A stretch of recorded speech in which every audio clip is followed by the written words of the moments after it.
I'm generally not a fan of the whole this film versus that film ultimate comparison video type of thing, for reasons that I'll get into later on in this video. But because I shot CineStill 800T for the very first time in my last on location video, I had some thoughts on it that I wanted to share with you, and I figured, what the hell, we'll compare it to Portra while we're at it.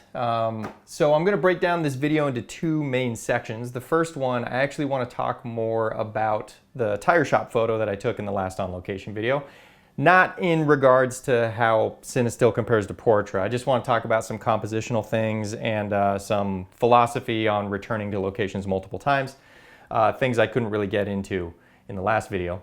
But then in the second section, we're going to go deep into CineStill versus Portra, And in that one, I have a bunch of new pictures to share with you that I shot on my RZ67. I did side-by-side shots of Portra 400 and CineStill 800, and we'll compare the two and give you my thoughts on it. So use the table of contents in the description of this video if you want to jump around. You don't want to hear about anything in particular, just jump around past whatever I'm blabbing about. But let's talk first about this tire shop photo. So as you saw in the video, hopefully, I returned to this location probably 7 times, attempting to get it just right. And I want to talk a little bit about kind of the pros and cons of that method of photography, you know, because some people have a philosophy of you just show up and however it looks then and there, that's how you take the picture. And you don't really return a whole bunch. And I tend to be more in the camp of, you know, you come back multiple times within reason. You try not to go nuts trying to get it at just the perfect time, but you come back multiple times until it's looking more how you want. But there's obviously pros and cons to each technique. So obviously the downside to my approach with it is it takes a lot longer to get a photo. You just have to return a bunch of times. That's part of the reason I don't do very many on location videos, and I actually don't put out that many photos compared to some people. It's largely that I'm taking so much time just going back trying to get it just perfect. So that's one of the downsides. But one of the upsides is a location can change in ways that you wouldn't be able to predict.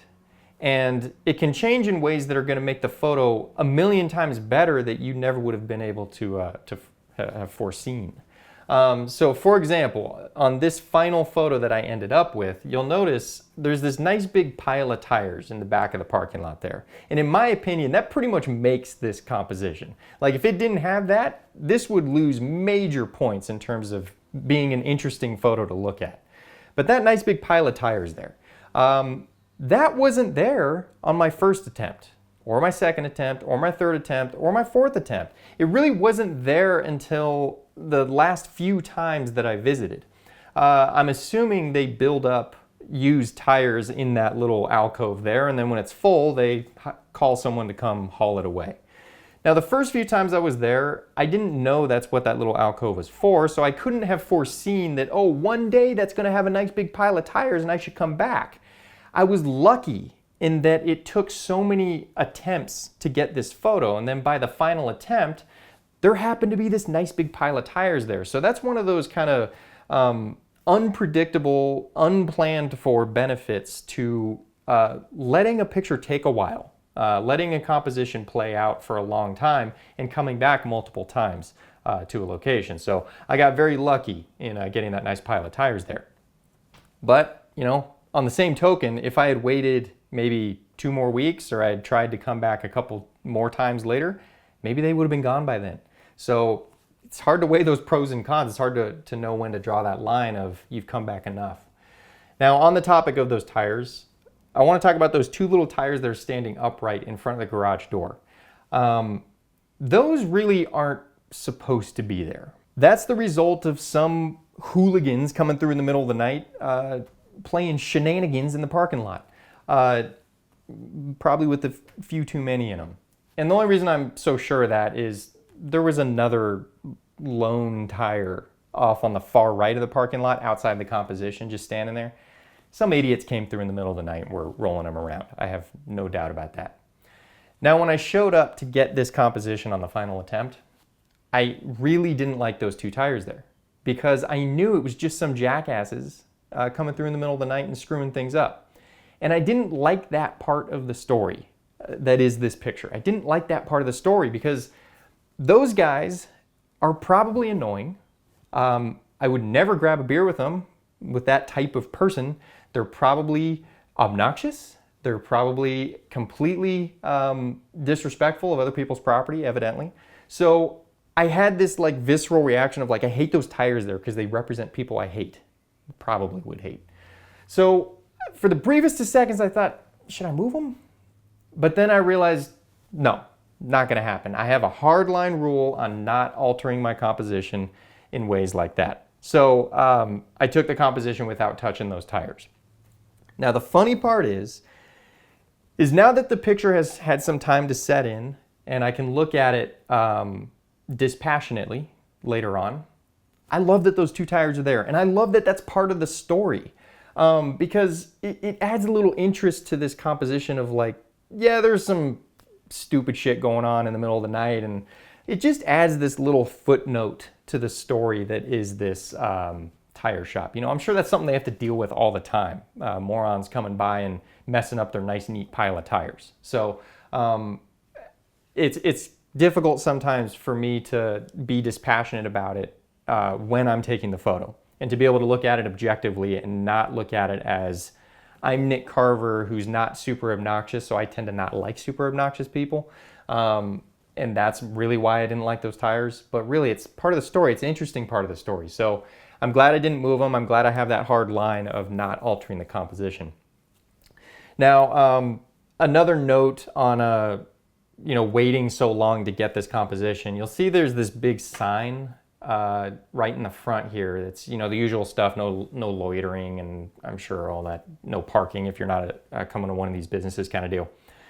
That, unfortunately, was added somewhere in the time span of me trying to get this photo. In other words, it wasn't there the first few times I went there. And then suddenly it was there. I'm sure when they did the cones and they were resurfacing the parking lot, that's when they put that sign in. And when I showed up the final attempt, I'm like, damn it, this is why you don't wait. You get it before they put weird signs in, because I actually like it much better without that sign. But, pros and cons of coming back to a location multiple times. There's no way for me to know they were going to put a sign in. And by the way, if that sign was there the first time I showed up, I probably wouldn't have thought anything of it. Just been like part of the landscape and whatever. But the fact that it wasn't there and then it was there, the sign kind of bugs me. But hey, it is what it is. A couple things I lucked out on in this shot. The street light in the parking lot evidently doesn't work or doesn't turn on. That's fantastic. I love that the parking lot is dark on the right and the only source of light really is those lights coming off the building. I think that's really cool, having just that nice isolated pocket of light and everything else is dark. So lucky for me that that street light never really turned on.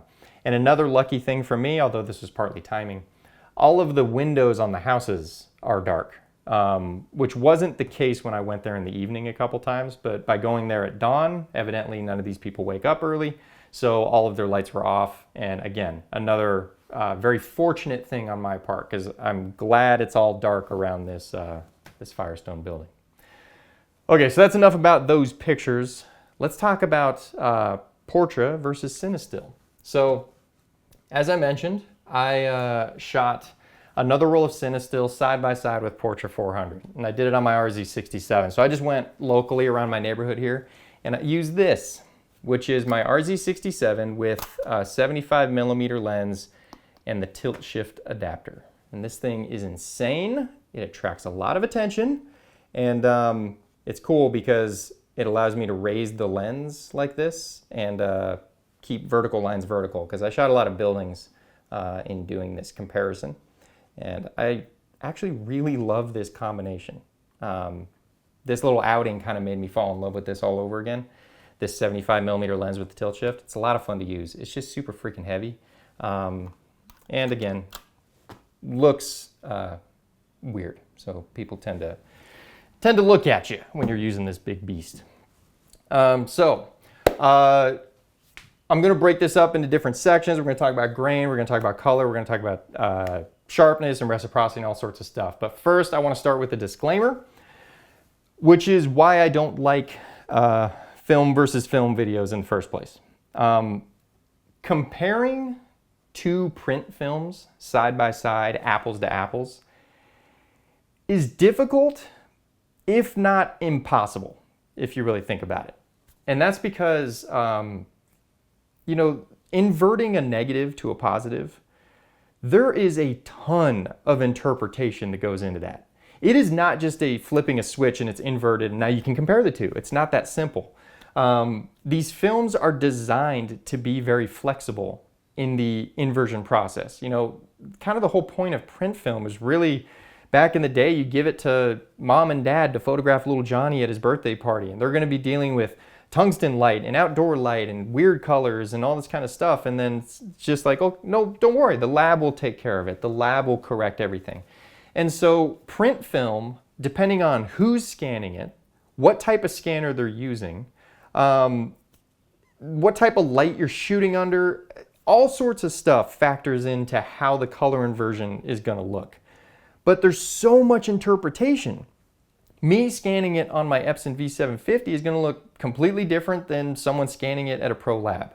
Not only that, at the same pro lab, it's going to look different depending on what technician is operating the scanner at that moment. Some people don't realize this, but when you get your film developed at a lab and they scan it for you, there's someone sitting there with their fingers on like plus magenta, plus cyan, minus cyan. They're altering the colors to their liking. This is why you can get such wide differences between labs in terms of how the scans look, and within the same lab, depending on who's touching your film, can look completely different. So doing these side-by-side comparisons, I don't know, is almost pointless, but we're still going to do it anyway.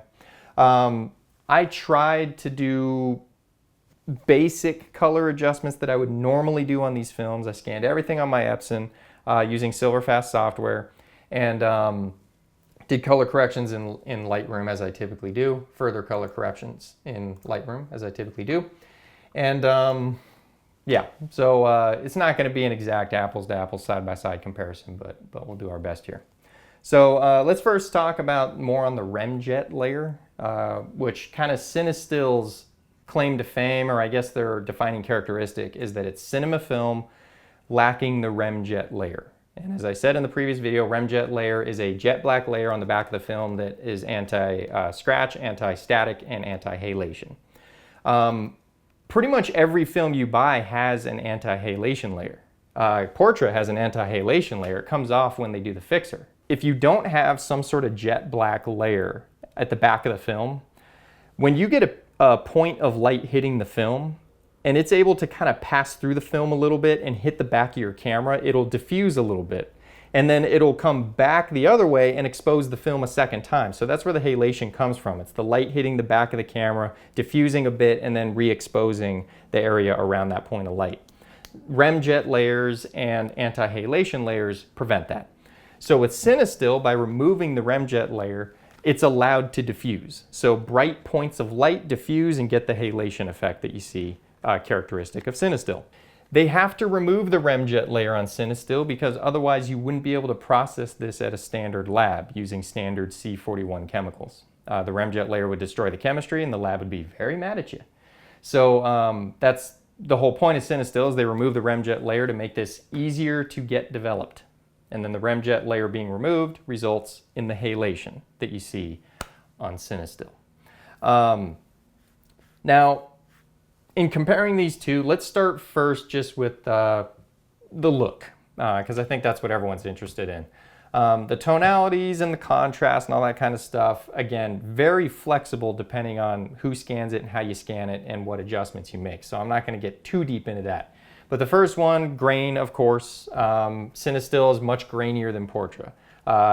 Portra is a nice fine-grained film. 400 is slightly grainier than 160. But CineStill has more coarse grain because it's a higher ISO film, and that's fine. That's part of the look. So if you're going to shoot 800T instead of Portra, just expect a grainier photo, and that sometimes equates to a less sharp-looking photo.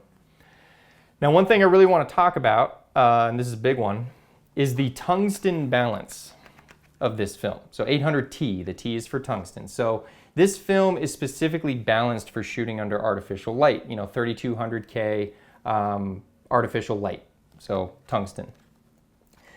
Now, that whole thing is interesting to me. And I'll be honest, a little confusing, a little baffling. Because the thing with print film is because they're so flexible to adjust color in the inversion process, I don't really see a tungsten balanced print film being that critical or that important. It makes perfect sense for reversal film. Reversal film, the color balance is essentially baked into the film, so you can't really do too much to alter it after the fact. But print film, by its nature, the color is really damn flexible. Now, the proof of that, by the way, is if you shoot Portra like indoors at a party or something like that, it's not like every picture comes out mustard yellow. You can easily cancel out that mustard yellow color, even though this is not a tungsten balanced film. But, you know, the fact that it's tungsten balanced basically means that the pictures are going to come out more blue. The yellow tones of artificial light are not going to be as prominent. And on these side-by-side examples, you can see that, you know, the CineStill film does look a little cooler. There's not as much saturation in the yellow tones, and the artificial lights look more white than yellow. But again, I can make minor adjustments to the curves tool or the white balance tool in Lightroom, or in the scanner software. I can just make minor color adjustments and cancel out that blue tone of the CineStill film. And similarly, on Portra, I can make minor adjustments with curves or white balance or in the scanner software to cancel out the warm tone in the yellow lights. So the fact that it's tungsten balanced is neither here nor there for me, because it's so easily undone and it's so easily canceled out on Portra. But, you know, it is tungsten, so the film's going to be a little bit bluer. To me, the most noticeable thing about it being tungsten balanced is when you look at the negatives on the light table, the CineStill film is much more orangey yellow. And remember, it's a negative, so that actually means it's much more blue. And that's because the film is adding so much more blue to the image, or reducing yellow in the image, depending on how you want to look at it. So tungsten balance, kind of interesting to me, but maybe it's a gimmick. Maybe I'm not using it to its full potential. Who knows? I'm not a genius, so who knows?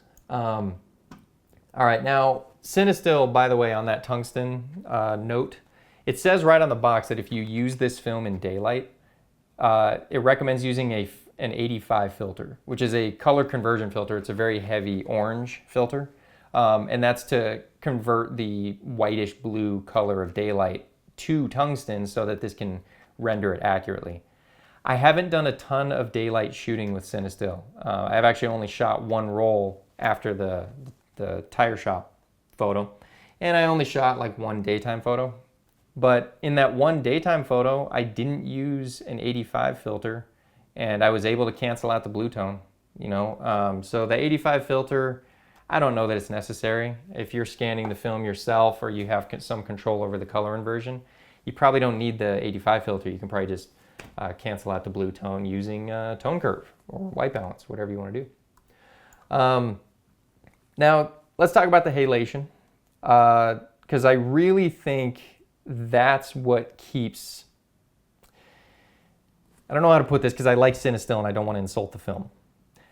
But I feel like the halation is what makes CineStill popular. I feel like that's really what's keeping it afloat. Because it's a beautiful film, the colors are great and all that kind of stuff, but so is Portra, so are a bunch of films. The unique thing about CineStill is the halation. And don't get me wrong, that is cool. That's a really cool creative tool that you can use sometimes. Ironically, it makes it look cinematic.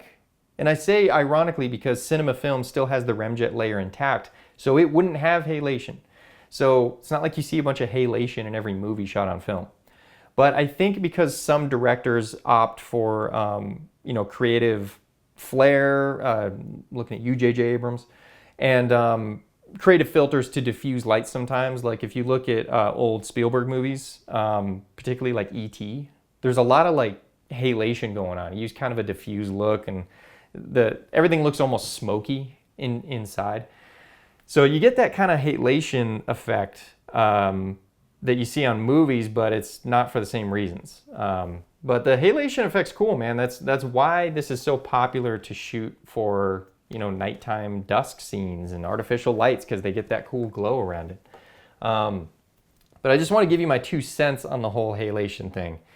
And this is unsolicited advice, so take it or leave it. But I would say don't let the halation be the most interesting thing about your photo. Don't let it be a crutch. If your photo sucks, except for that it's got cool halation, that's no different than having a really shitty photo, but it's just super saturated, so people are like, whoa, color. Don't let the halation carry the entire photo. Let it enhance an already good photo, but don't let it be the entire thing about the photo. It's a tool. It shouldn't be the reason the photo exists. But again, that's just one idiot's opinion. Now I want to talk about working with and scanning CineStill. So first off, what ISO to rate it at. This is also called exposure index, by the way. What you choose to rate your film at is called exposure index. I generally just call it ISO because it's one less term to have to teach people. But CineStill obviously recommends 800 if you're not using a filter, and then it says use exposure index of 500 if you're using the filter, and that's because the filter cuts down 2/3 of a stop of light, so you drop your ISO 2/3 of a stop. Anyway, I shot at 800 for this entire roll that I did on my RZ. I shot at 800 for the Firestone photo. I went back and forth on whether 800 was the right ISO. I would maybe shoot it at 640 in the future, just to get slightly more exposure, because the negatives were a little bit thinner than my Portra shots, and I was using the same exact metering. So in a perfect world, if I'm using the same exact metering, they should be equally dense. They were slightly thinner in some cases. So I would say maybe ISO 640. If you really like dense, super dense negatives, maybe ISO 500. But 800 seems to be pretty good for me. So I think I'll keep shooting it at 800 or maybe 640 if I get more comfortable with it. Now let's talk about reciprocity failure and reciprocity adjustments, because this is a tough one. So there's really no data for reciprocity failure on CineStill 800T. You can't really find anything online. And again, it makes perfect sense why that would be. You would never encounter reciprocity failure using a cinema film in a cinema camera, because you don't deal with long exposures doing that. So basically, what I found online was this is fine down to 1 second. Needs no adjustment. But there's no data beyond that. And then in a forum somewhere, I came across this obscure post where some guy said, oh, just whatever your exposure is beyond 1 second, take it to the power of 1.3, and that'll be the correct reciprocity adjustment. I'd never heard that before, making reciprocity adjustment by taking your shutter speed to the power of 1.3. Turns out, it works perfectly. That's exactly what I did for this. I got into exposures, calculated exposures of 2 seconds, 4 seconds, 6 seconds, and I did that formula of shutter speed to the power of 1.3 every time, and it worked swimmingly. So 2 seconds becomes 2.5, which you round up to 3. So I did 3 seconds on that. 4 seconds becomes 6 seconds. 6 seconds becomes 10 seconds. And it worked perfectly for this. Now, by the way, I typically use a reciprocity timer app. It's called Reciprocity Timer for Portra. Portra also doesn't really have like definite numbers on what reciprocity values to use for beyond 1 second.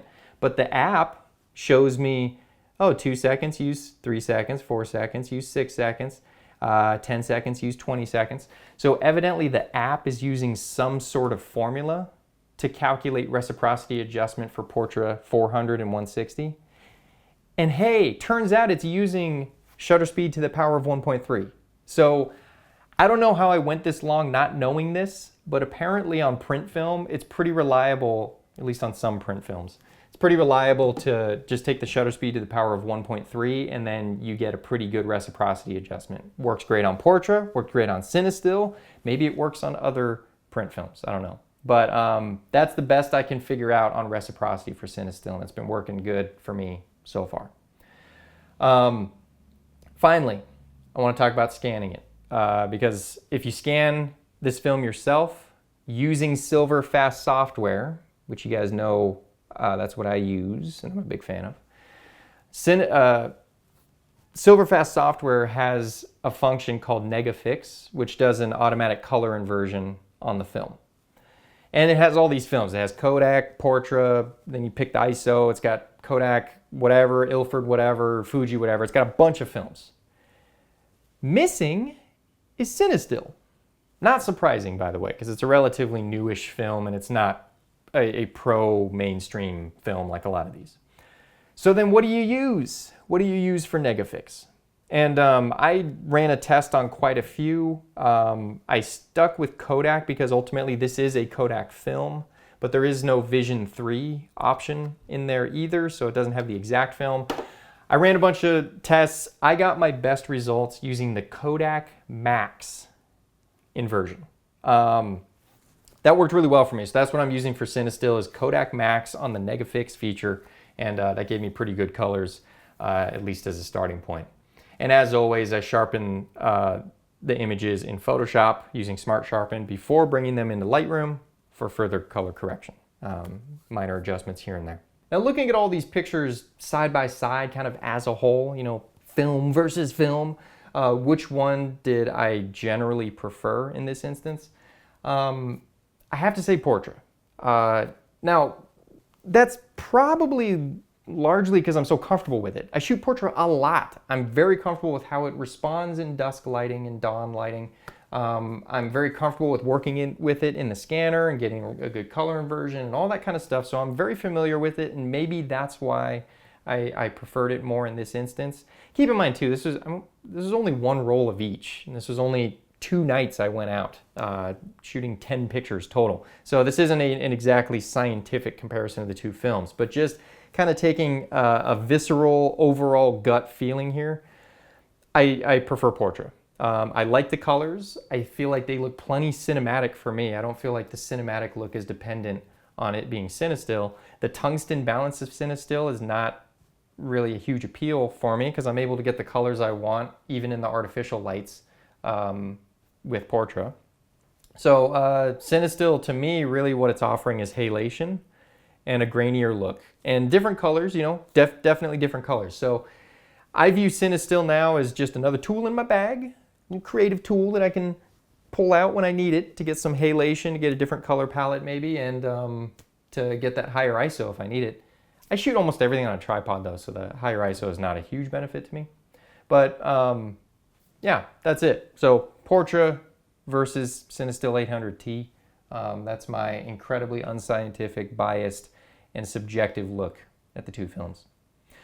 Now, if you found this video useful, you want to throw me a few shekels to help keep these videos coming, visit nickcarverphoto.com/contribute. Thanks for watching, and I'll see you next time. Maybe shooting some more CineStill. How about that?